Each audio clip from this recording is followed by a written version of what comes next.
Imbes na magkapera, lalong kinapos ang isang babae matapos kumagat sa modus umanong alok na pautang sa social media. Ang isang babae naman nakatanggap ng parcel na hindi niya inorder. Hinala niya na gamit ang nawalang national ID. Ang mga online panloloko sa pagtutok ni Jessica Calinog, GMA Regional TV, Balitang Bicolandia. Kung may ibang excited na makatanggap ng parcel, ang 17 anyos na si Avril sa Naga City, hindi. Wala naman daw kasi siyang ino-order. Kaya laking taka niya nang magsabi ang kanyang nanay na pinadalhan siya ng parcel na may 2 damit sa loob. Nagkakahalaga raw ito ng 375 pesos. Sabi ni Avril, hindi raw kasya sa kanya ang mga damit at walang record sa kanyang online shopping app ang parcel. Kapag may parcel ako, sinasabi ko po kay mami, tapos nag-iwan po ako ng pera or kaya kapag may tumatawag po sa akin na courier, nagchat po ako kaagad sa kanila na may darating po akong parcel. Hinala niya, maaaring nakuha ang personal details niya sa kanyang nawalang national ID. Nasa loob ito ng pitaka niyang nawala noong 1 linggo. Baka yung nakapulot po nun, kasi po nahulog ko po yun nung pagbaba ko po noon sa jeep nung Thursday.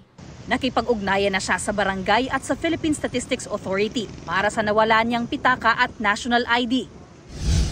Ang problema naman ni Jocelyn, lalo pa siyang kinapos sa pera nang kagatin ang alok na malaking pautang ng isang lending page sa social media.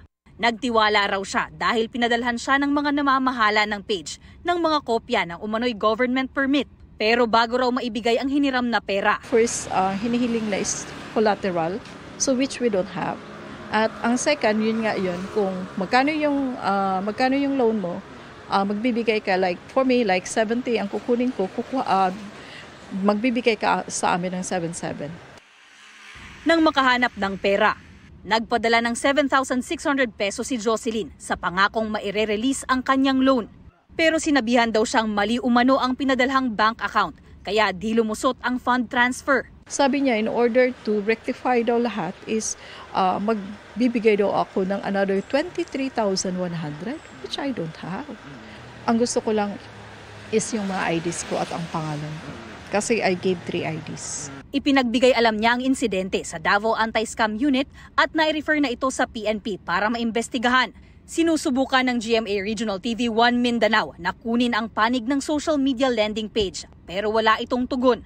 Paalala naman ng mga otoridad, tiyaking may secondary license sa Securities and Exchange Commission ang kumpanya para makatiyak na lehitimo ang pagpapautang.